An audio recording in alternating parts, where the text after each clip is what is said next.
Bismillahirrahmanirrahim. Assalamu alaikum and welcome to Perspective. As always, I'm very excited to introduce my guest on the show this morning. She is Mooniba, bhyat, founder and CEO of an organization called DARE. She's also very passionate about women's issues and a fierce, fierce warrior as far as the Palestinian issue is concerned. So she's here to talk to us about a whole host of things, her involvement in DARE, young women who suffer from period poverty, and lots more. So let's get talking to this amazing woman, Mooniba bhyat, who hails from Johannesburg, but has traveled all around the world, and she has one foot firmly in Palestine. Assalamu alaikum to you. Welcome to the program. Wa alaikum assalam, Julie. Thank you for having me in your program. Great to have you. You are an amazing woman. You are truly a warrior. May Allah subhanahu wa ta'ala accept all of your efforts. And inshallah, keep us humble in the work that we do for Summa service of ameen, summa humanity. ameen. Yeah. Let's start off and talk about you as a founder and CEO of an organization called DARE. What does it stand for? How did this come about? And does it in fact make a difference? All right. So DARE started off as an initiative for developing, so it stands for Developing Ambitious, Resilient Entrepreneurs. And the reason I started this NGO was looking at the needs of what young women at that 10 years ago needed.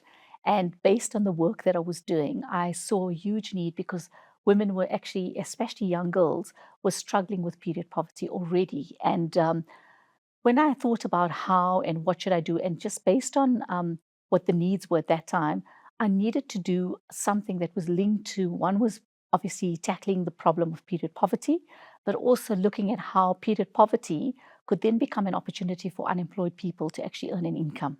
So DARE was obviously, birthed that way. And Alhamdulillah, it was a project that I started initially. I had a sewing background and I saw the need for pads, sanitary pads for young women. And I designed a washable pad that was designed to be able to be used for 4 years. So taking that into consideration and then going into rural areas and working with women and saying, I have an opportunity for you to actually be able to manufacture these pads for me. So it was then teaching people how to sew the pads. And once they manufactured the pads, I could then take them and hand them out as free gifts to the women that were actually struggling with period poverty. And Alhamdulillah, it's been now 10 years in existence, and there hasn't been a day that I've regretted starting it. It obviously started off very small. Initially, I started it, I joined another NGO, I worked with that, and then I realized that we weren't going to go anywhere. We were just going to focus on one sort of a skill center. And I knew that I could tap into many skill centers and teach more people to actually make the pads. And then once they actually manufacture the pads, learned how to do that, they could then actually supply in that geographic area.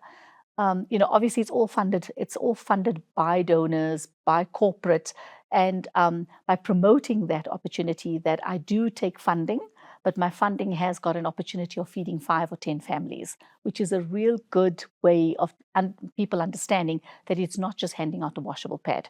And alhamdulillah, from that, I started getting funding from my donors and funders, and I would make sure that every single, start off from where we manufactured the pad to the end of even a quality control, there was somebody that earned a little portion of that. So even the cost of what we would sell and promote that washable pack for would be used in a way that everybody benefited from that. And that also led into then our COVID time and what happened during that time. And we couldn't really go out and do much. But because I was doing washable pads, I could continue doing work with women to hand out pads in rural areas. And it's just been an amazing journey. So we're 10 years down, and I am every single month. So we have a campaign every month. We normally get people that come forward and tell us we have a school where girls don't have washable pads or don't have sanitary pads, actually, for that matter.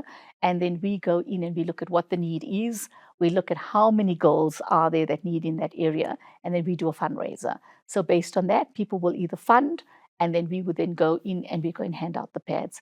And then we also work with corporate. So often corporate has got adopted schools.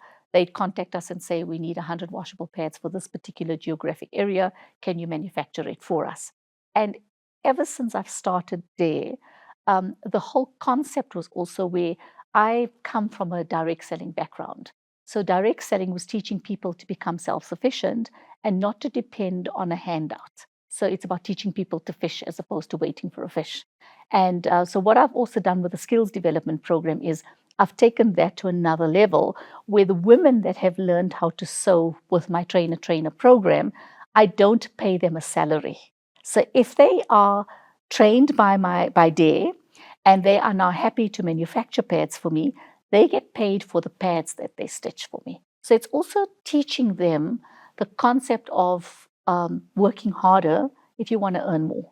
So if they manufacture 20 pads for me, they get paid for 20 pads. If they sell 50 pads for me, they get paid for 50 pads. So you're actually empowering them and you're not giving them handouts. Not at all. And I'm sure that it's so empowering for them knowing I have a skill and I can do something with it. Absolutely. And if that stops, let's just assume at some point in time that they don't have a need for that many washable pads, they can apply that skill that they've been taught in other areas of their lives. They can start sewing for people, or they could join a factory outlet and offer their services there. So it's really very all-encompassing, is it not? It is. And it is definitely, it's so amazing that the people that have started sewing for me are now making bags, and they do all sorts of things, scarves and blankets.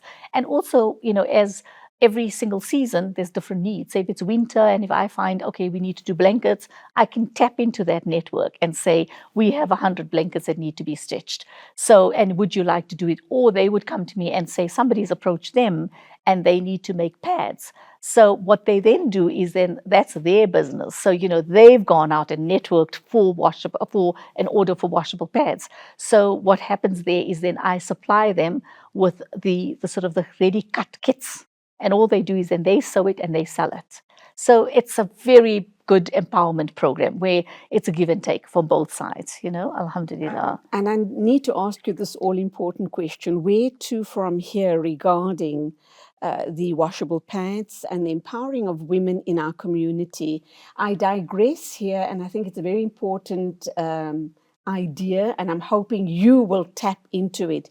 The fact that you have this connection with women all around the country, with these amazing schoolgirls who have so much potential going forward. But apart from the issue of the washable pads, we do have a huge problem of teenage pregnancy in our country. Correct. Do you think you could tap in and start giving support and information so that the girls don't get entrapped and then their schooling comes to an end? Okay, that's perfect. That's a lovely question, because I'll tell you why. So with us starting with period poverty and manufacturing these pads, you're obviously going to schools. So one of the other things that DARE offers is a menstrual health education session. So when we go into a school, the principal or the HOD would allow us an hour with the girls. So we do a whole session with them. We don't just go and hand out the pads. Wow. So we talk about the fact that these girls have now got periods. And we, initially we started with high school girls, but we realized that we had to also start off with grade 7 girls, because nowadays girls are 9 and 10 and they're getting their period. So when you tap into that very early, you're already educating them. And often when we went into the schools when they were in grade 7, they didn't even know that when they got their period, they were fertile. And because of period poverty, all these young girls are very vulnerable. So what happens is when they're 12, 13, 14, and because they need to buy a pack of pads, they actually go and have unprotected sex. And that's where you got this, where you're talking about the early pregnancies that are coming in our country. And it's really, really, it's actually frightening to see how many young girls are falling pregnant. So we've now started working with younger girls already at the primary age. And then once they go into high school, they're a bit more educated. So they know that even if they do get approached by somebody, there is a way of them saying no. We do also partner with other NGOs that work on early childhood pregnancies. What's the trauma related to that? How can we help the girls? So we sometimes often go into schools where we work with these organizations. So we go in with our period poverty washable pads, option of a washable pad, a menstrual cup, pad, or a tampon. If you can't afford a tampon, you can't afford a disposable pad, you have an option of a washable pad, and then you also have an option of a menstrual cup. When we finish our session, then normally the other NGO would come in and they talk about the early childhood pregnancies. That the reason why we want you to be educated about all of this is that because you've got a period, you're now fertile, you're young women, you now need to develop, you need to finish your schooling, you need to be educated. And we always start off with, what would you like to be one day? Wow. You know, what would you like to be? And most often the girls will say, I'd like to be an engineer. Some will say, I'd like to be a beautician. So we tap on that, and then based on that, we say, well, then you need to protect yourself. And this is how you protect yourself. So never not come to school because you don't have a menstrual health product. You have our numbers and you can contact us. And that's how we start off. And then we work around that there. And alhamdulillah, that's been 10 years of work that we're doing.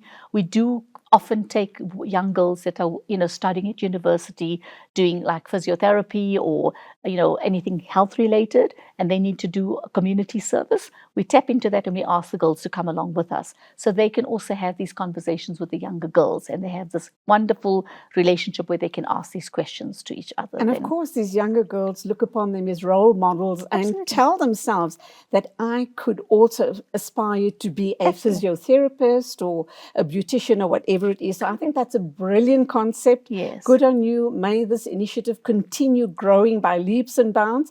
And of course, that means we've come to our first ad break of the show. Of course, we're going to have a more detailed discussion about other issues regarding this organization called DARE. And of course, the CEO is sitting right here with me in studio. So lots more coming your way this morning on Perspective.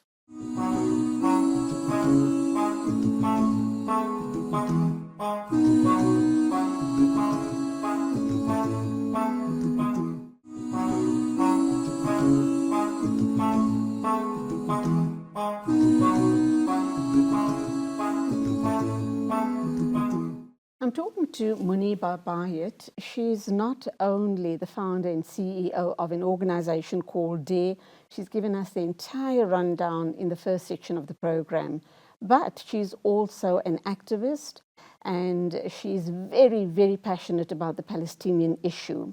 She's recently returned from a sabbatical in Turkey, and she's also visited the Syrian camps on the borders of Turkey and Syria. Let's hear what exactly she came across there and how we as a community need to be more aware of what's happening in the world all around us and how we can make a meaningful difference. So that was quite an adventure, was it not? It was. The sabbatical was so beautiful. And I think also when I left from here, it was all in a spiritual journey, finding a path in which I could just relate to different things that I had learned as a child. And alhamdulillah, I joined the Sohbah Institute, and I was based in Üsküdar, which is on the Asian side of Turkey, and settled in nicely, got myself a little apartment there, and I was happy. And then, but also what happened is the day when I left from South Africa was the 6th, and I landed in Turkey on the 7th of October. And that's the day when the war in Gaza had actually started. And I landed, and my Palestinian child had messaged me and said, Mom, look what's happening. So anyway, that was part of the start. Can I stop you there? You talk about your Palestinian child. I presume you've got an adopted child based in Palestine. So I have. And Hilaal Hamdan he lived with me for 5 years here in South Africa.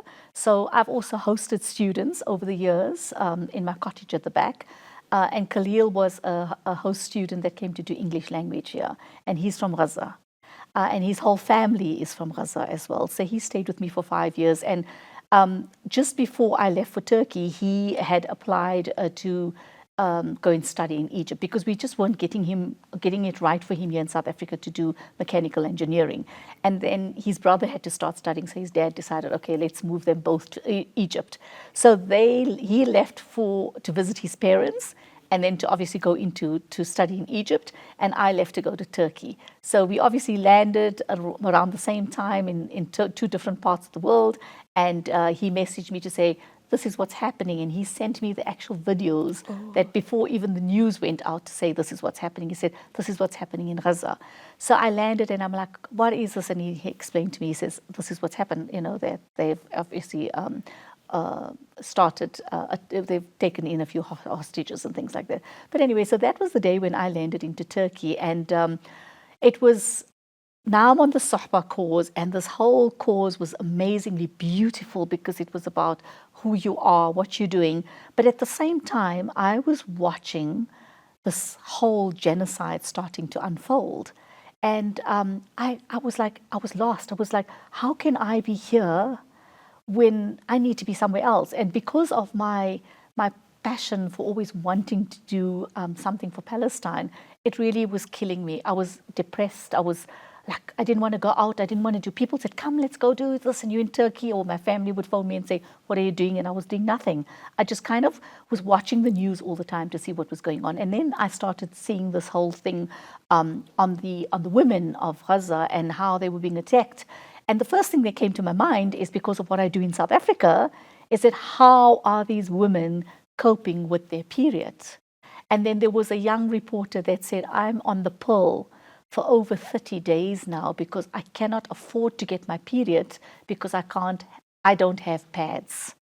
And immediately when I listened to that, I was like, I cannot sit here and just think that Sohba is going to be enough for me. I've got so much of free time that I have to connect with somebody. And that's when I connected with Ihaha.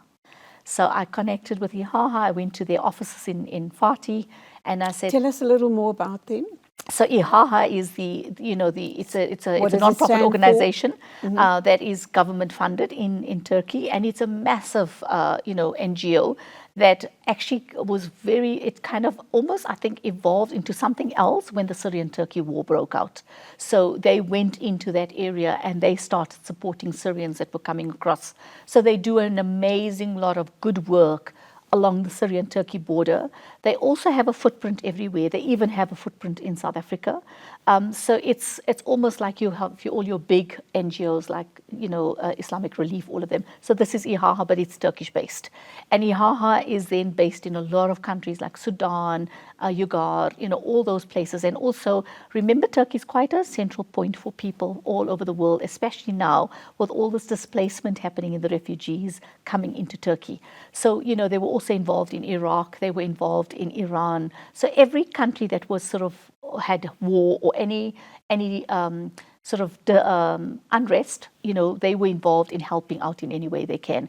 And I think their biggest sort of involvement was when it was the Syria-Turkey border, because that affected them directly, and even now with Russia, they have got areas where Russians have moved into certain areas, and Ihaha supports some of those refugees. So let's talk about those Russians. Is that because of the Russia-Ukraine war? Yes, Is exactly. that the reason why you're having displaced Russians coming into Turkey as well? Yes, and also Ukraine. So anyway, in any war-torn country, they kind of find that Turkey is quite a safe space for them to move to. And how welcoming is the Turkish government to all of these displaced people from around the world? So there are obviously lots of they've got a lot of foundations that support refugees that come in, but then you've also got people that come in that are not refugees, like registered refugees, and that sometimes does become a problem, I think, for the government. So that's why they have also become very strict on their laws of like tourism, residency. So even with me being there, when I went, I applied for a 1 year. They wouldn't give me a 1 year.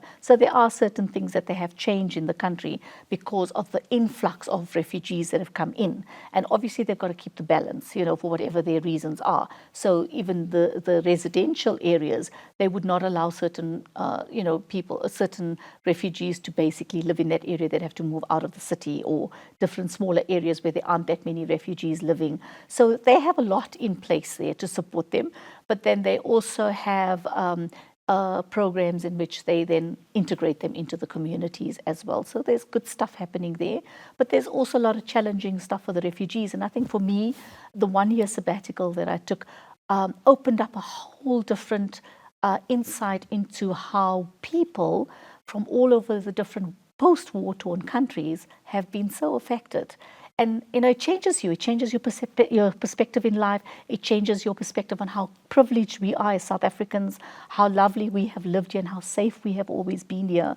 and then to understand that people that have been in post-war countries then come into Turkey and had to restart a whole life again. They've lost everything and rebuilt, you know. And what I do want to add is, alhamdulillah, we've just come out of our elections, 2024 elections, and despite all our mumblings and grumblings of a bloated cabinet, etc., we still are so blessed because we have the most amazing constitution, and we live relatively in peace and harmony. We're hard workers, but this is a beautiful country to live and work Correct, in. yes. That being said, let's talk about the challenges. We also know you went on a spiritual sabbatical and you got caught up in, distantly obviously, Correct. you got caught up because of your love of Palestine, of the genocide going on in Palestine, but you also spent time at the refugee camps, the Syrian refugee Correct, camps. yes. What did you find there, and how are the people adapting there? How much longer do you believe before they can go back to Syria? And how does that then play out on the dynamics in Turkey and the rest of the Middle East? Yeah. So, you know, again, like I said, so I contacted IHAHA, and the reason I contacted them was that I'm sitting here and I'm doing nothing. I know I cannot send anything into Gaza because already by then we knew they were blocking all aid going into Gaza. So I immediately asked him, can we not go to the Syrian-Turkey border? And this is my concept. I have a trainer program where I teach women how to make washable beds. And I do know that women, even in Syria, are struggling with period poverty. And he said, perfect, because we definitely need to bring in a program like this so that we can teach the women that if they don't get disposable pads, they can have washable pads. And the intention was to go and train the women in Gaza. And this is the conversation I had with IHAHA and the team that I was working with, is that why don't we go in, take me in, show me what you're doing there. You've got sewing skill centers there. I teach the women my trainer concept. We then teach them how to make their own pads for their own needs in that geographic area. But at the same time, if they are trained and they know how to make the washable pads, when the door and the gateway opens for us to take washable pads into Gaza, we can let them manufacture the pads, which is then saying the sisters of Syria are sewing pads for the sisters of Gaza. And that is where the whole idea, and I shared that with them and they just loved it. And they said, when are you ready to go to Syria? And I said, today, tomorrow, whenever you want to go. And alhamdulillah, we flew down and I went in with this team and they took me into the Syrian refugee camps. And then talking about that is, it's post-war 10 years. I'm not post-war, they're still at war. I think they still have their conflict going on, ongoing all the time. But it's 10 years since the actual major shift of people moved into that area. And just to tap on that as well, 10 years ago, with an organization in Robertsham and Upper Shireen, we sent actually 1,000 washable pads to Syria at that time. But the concept was not shared with people at that time, that washable pad could be an ongoing project that they could do. And I asked to go with at that time, and they said, sorry, you don't have a mahram. So I couldn't go with the teams that were going then. But alhamdulillah, the dream to go there was obviously now happening.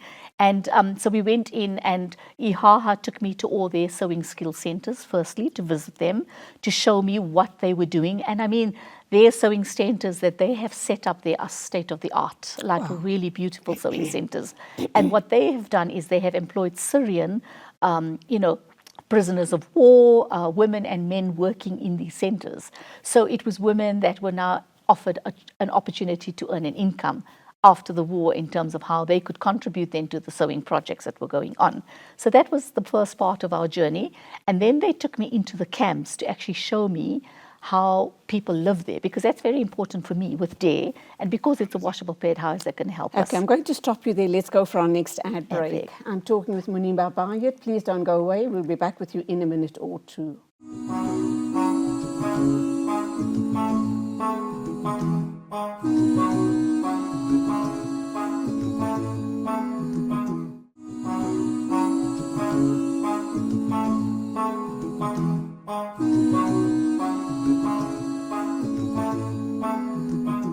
Bismillahirrahmanirrahim. Welcome back. My guest is Mooniba Bhyat. She is the CEO and founder of DARE. She's also an activist and very passionate about the Palestinian situation, the Palestinian people, because she has a vested interest in Palestine. As you've heard, she's got an adopted son there and many, many, many friends. But we're talking a little bit about the Syrian camps in Turkey.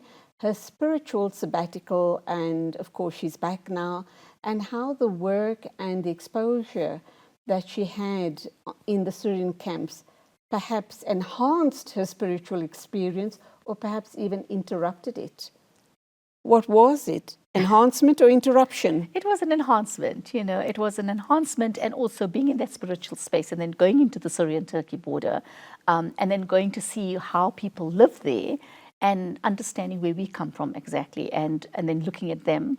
And like I said, going in with this team and visiting the camps and seeing how people are living in tents. I went into one of the tents, I was invited into one of the tents, and it was heartbreaking. At the same time, it was uplifting to think that a host mother, so she had lost all her children, and she was looking after 13 orphan girls. Wow. So it tells you what war does to you, and she's smiling. All the kids were so fascinated to meet me. They spoke Arabic, but the young 13-year-old girl started Google chatting with me because I said to her, can you Google Translate talk? And she said yes. And I asked her, and that's how I got the information that there were 13 of them staying. The youngest was 4, the oldest was 17. And they were living in this tent, no schooling, no education, because they're displaced and there is no infrastructure to give them an education.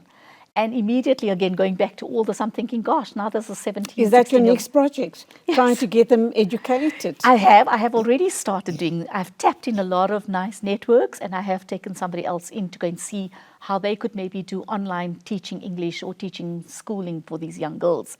But it was an eye-opener for me because, I thought over the 10 years that the conflict is still going on, that there must be lots of more improvement and people have a better, living standards and all of that. So there are places where IHAHA has around their sort of logistics center set up like sort of prefabricated, homes. That's fine. So they lived in tents and now they've got those homes. They live in very different conditions to what we would think about.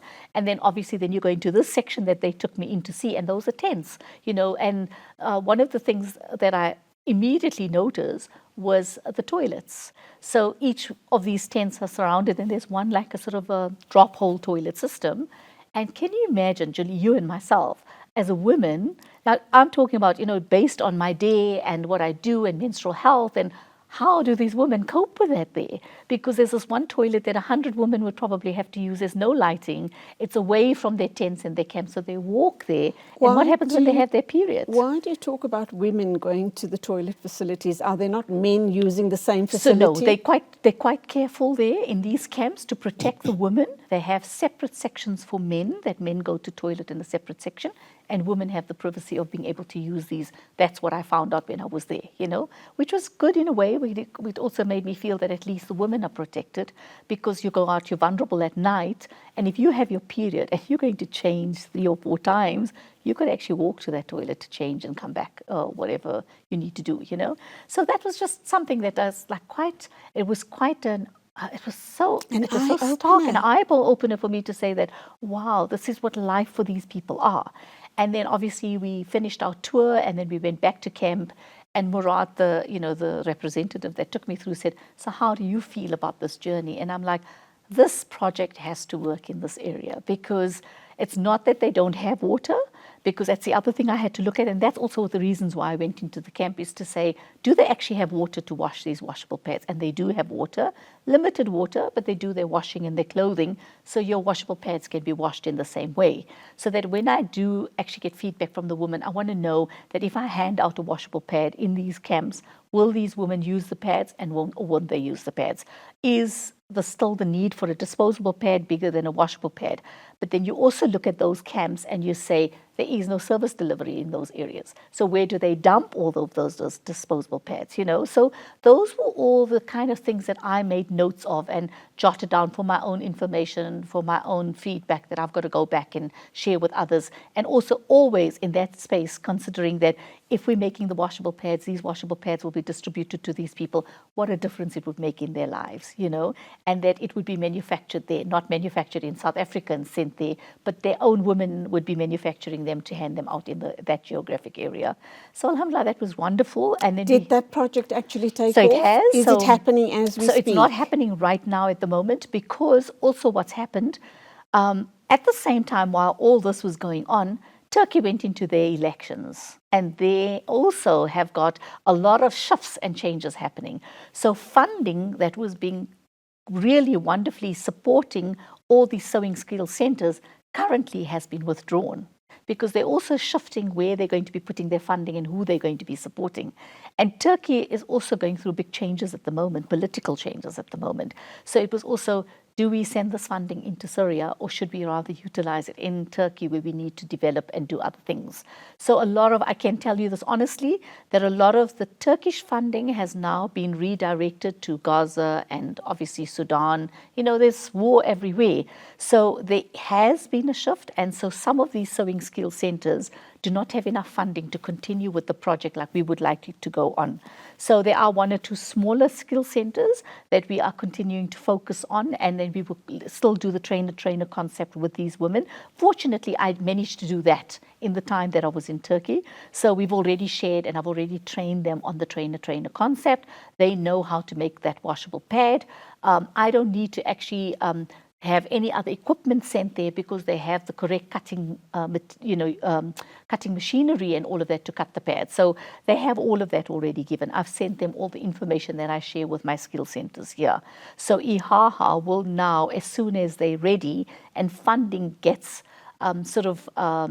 allocated to these skills programs, then the pad manufacturing program will be continued. But then I also had a subsequent visit to Turkey. So I did the first one, and this was my first initial visit, and that was obviously an eye-opener for me. And then I came back, and based on the research that I had done there, I could come back, and I then connected with non-profit organizations in Turkey that were women-based. So as to say that IHAHA has taken me in, but these are all sister companies that are linked to IHAHA. So I made contact, I was given the opportunity to make contact with all of these people. And I also then worked with women organizations and explained what I went into Syria for. And so now what they're busy working with at the moment, so Turkey is very professional about the way they do things. So before they want to actually start the proper project of the sewing project, they want to do the content part of it. So it's a booklet, what is washable pads all about, how does that relate to the young women of Turkey, of Syria, refugees in Turkey and Syria. So alhamdulillah, there's a lot of background work that has already started. And they were very excited about having to be able to do this content with all the research that they need to do. And then we go into their skill centers. So they've also got skill centers, sewing skill centers, smaller skill centers. So the plan now is that we will now manufacture in the smaller skill centers. And once that is taken on, and we know that the women of Syria are accepting this as a gift from IHAHA or the NGOs that we're working with, then we will go into bigger sewing skill centers when they have the funding to continue with the project, inshallah. So let's talk about how all of this enhanced your spiritual sabbatical. What was the learning? What was the challenges? And apart from giving back to the Turkish women and all of your other centers in South Africa and other areas of the world, where to next? So yeah, I think, how it enhanced my spiritual journey was that in the course that we did with Sheikh Mukhtar Maghroubi, is that about you and the tazkiyah and your soul and where you are and who you are, and related to how and what our purpose in life is. And I think, when you, like often, when you're working in a place like where I do in South Africa, very rural, very remote, very alone, you sometimes question yourself and you say, are you really making a difference in the world? Are you really making a difference? And then you question, that what are you, if you're doing what you're doing is correct. And I think that's where, the Sahba really pulled me together, because every lesson that I went for gave me time to self-reflect on myself from a young woman to the woman that I've become, to where I started off, to where I am today, that my purpose has always been to serve humanity. And alhamdulillah, there cannot be anything that I can say is that anything that you do is not good, because at the end of the day, it all comes back to who you are as a human being, And then to also say that when I went into those areas, to have the compassion and the compassion, but also at the same time, from a woman that comes from a more privileged background, is that I would take whatever I've learned spiritually and from the skills that I've learned, and to be able to impart that on other people. you know. So Subhanallah. it was really beautiful. Wow, what a powerful woman. It makes me feel like I'm just not being proactive enough regarding upliftment work. So inshallah, I can have many more conversations with Mooniba going forward and maybe get involved in one of her amazing projects. And I think that she truly is a role model to not only myself, but to all of us watching the show this morning. Let's go for our final ad break, and we will be talking some more to this amazing woman.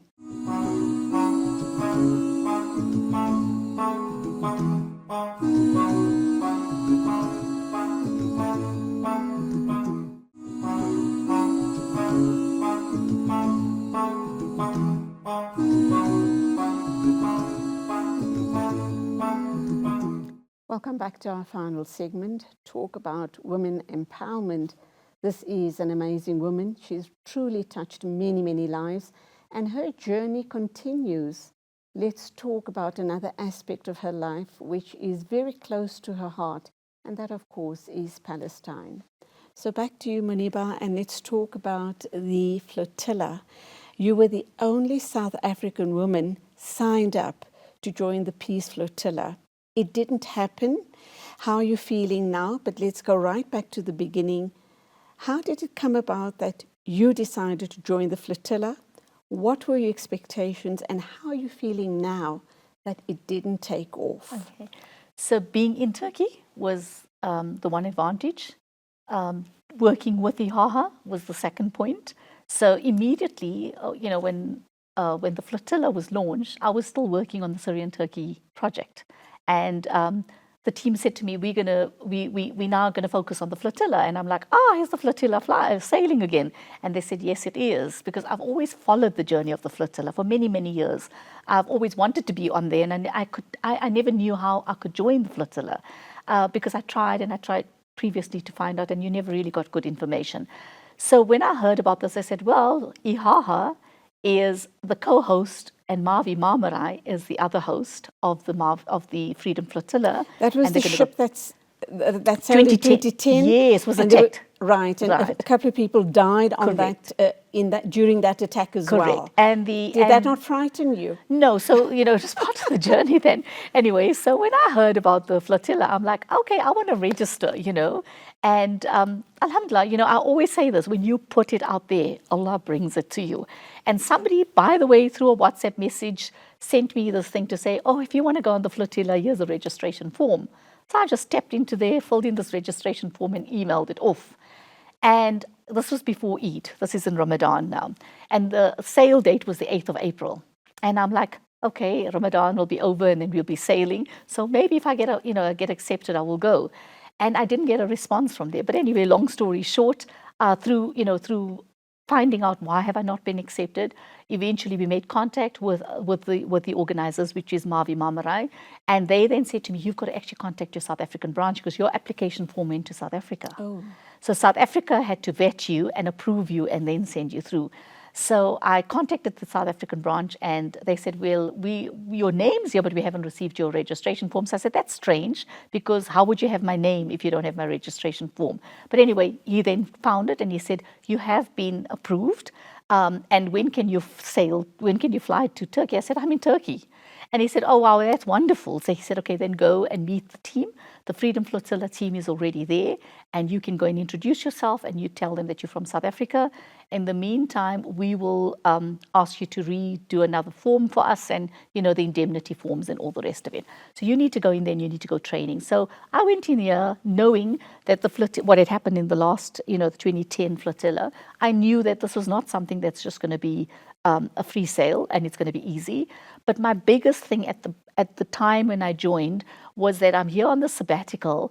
Allah has opened up an opportunity for me to take my washable pads or my menstrual cups into Gaza. Okay. And that was why I actually joined the flotilla, not because I needed to be the only South African representative or anything of that sort. It was that main reason, was that here's an opportunity. I want to go into Gaza and take washable pads into Gaza. So I, I went to the meetings and I shared with, the team that this is why I am part, because they ask you, why are you here? What's your reason for wanting to go on the flotilla? What participation, how involved have you been in Palestine? And then I shared with them that, for many years now, I've been doing the olive harvesting as part of my passive resistance support for the Palestinians. And this is why I want to be also going to Gaza. And also I have an invested interest because I have a family there in Gaza that I'm very closely linked to. And alhamdulillah, they were very happy. And so every day we would go for meetings, and then training started. And they shared everything with us about the risk. What sort of training did you undergo? So it was training in terms of when we get onto the ship, what happens if we attack by the Israelis, what's going to happen. And I mean, the information was going out, and Israel was saying that they are going to blockade this. They're not going to allow us to come in. So there was a lot of hype around that there. Also, all the different countries were creating awareness about why the flotilla needs to sail into Gaza to break that siege, because they've been locked in. There's no entry through land. There's no entry through sea. I mean, through land, sea, and air at the moment. So if the flotilla sails through and we get through, that means we've broken that siege. That at least aid and doctors and physiotherapists and all of them can enter through sea. And on the flotilla, the participants were all doctors, nurses, physiotherapists, political activists, reporters. They were ordinary, NGOs like myself that probably did different things in their own areas, but were still linked to what they were doing for Palestine. So that was how it started. And alhamdulillah, it was beautiful. And every single day there were new participants coming from all different parts of the world as they were landing in Turkey. So we became like a sort of a welcoming team. So you had your main core Freedom Flotilla group, and then we were all the participants. But then as new people came in, you welcomed them. Everybody started introducing each other, sharing what we were doing. There were lots of influencers there from different parts of the world, Malaysia, all over, and they would interview you, and you'd interview other, reporters would be interviewing other people, but just started to create the awareness around the Freedom Flotilla. In the meantime, all the negotiations were happening in terms of when we would be sailing, when we wouldn't be sailing, how soon, was everybody prepared? Our training is now completed. Nobody could actually then would be allowed to enter the ship if they were not trained. So that's why all the participants had to also be there before the deadline date. And then alhamdulillah, we had the press conference, and then they said, this is the sail date. So they gave a sail date, which was the 26th of April, and we would be sailing, and in that time we'd be preparing to sail. And that we want the support of the world. And alhamdulillah, that's what happened. And then the day before, that's when they cancelled, because they pulled the flag. How did you and the rest of the participants feel when they pulled the plug on the flotilla? Devastated, because obviously we were prepared, 100% packed, ready. We'd visited the ship, our bags were all packed. We knew exactly what to be taking with us, what not to take with us. Our families were all told we were leaving. Personally, I had to draft out a will, all those things. Like, you're really ready that you're going on this journey. You don't know what the outcome of this journey is going to be. People were devastated. And, we had the most amazing complement of people from old to young.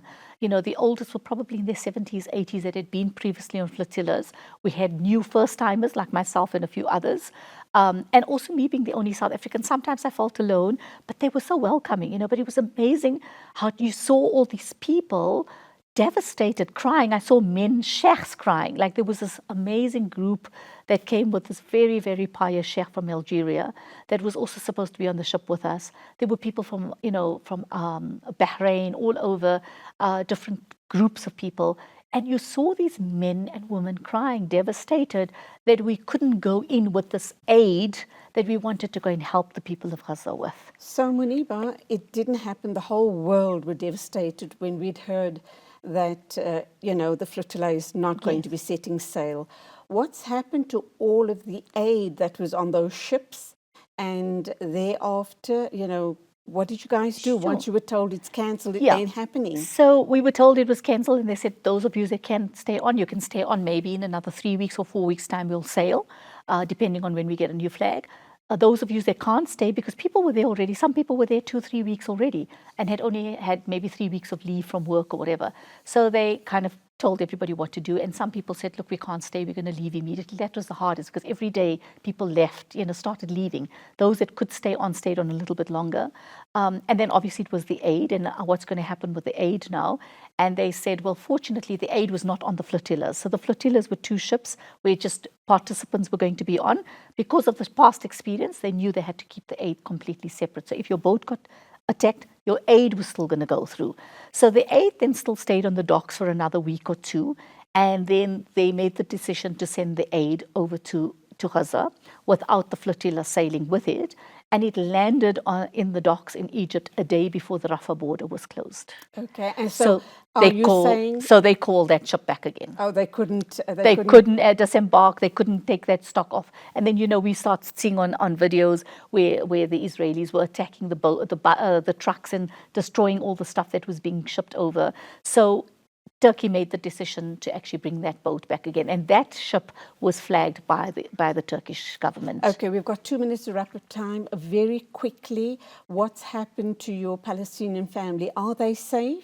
So the Palestinian family, sadly, Khalil's lost at least 50 members of his family, which is very, very heartbreaking. But I'm still in contact with him and some of their family members. And they are people that lived in beautiful little apartments are now living in tents. So that's the sad thing. And then also just to understand that, we know that nobody can go in there at the moment, but we have contact with them all the time. And alhamdulillah, over and above that was when I keep the contact with them all the time so that they know that if there's any aid that they need in any way that we can help them. So we are using other avenues to actually try and help them financially in any way that we can. But Khalil's fortunately not in Gaza, so at least he can give me all the information of what's happening. Okay, 1 minute to wrap up. Where to from here for Mooniba bhyat, this amazing warrior sitting in front of me? So alhamdulillah, I'm here again just for a short period, and inshallah waiting to find out when is the flotilla sailing. So we will sail still, inshallah, in the next couple of weeks. So my plan is to obviously go, and I think most likely the sail will not be from Turkey, but from another country. So I will make sure that I'm there. I've also done the menstrual cup campaign, so I have a bigger obligation of having to be there to actually make sure that those menstrual cups get into Gaza. So inshallah, that's where I plan to be for now, and then where Allah takes me next to do more work in different post-war countries. And that now that I've come back from Turkey with these contacts, I've already started making contact to go and work in other countries and share my concept of dare with them, inshallah. SubhanAllah, may Allah subhanahu wa ta'ala accept all of your efforts. An amazing woman, an amazing discussion. Hope that she's inspired each and every one of you to really start making a difference. Thank you for being with me. Till the next time, as always, a shout out to our production team. It is Assalamu alaikum and Khudafiz from me, Julie Ali.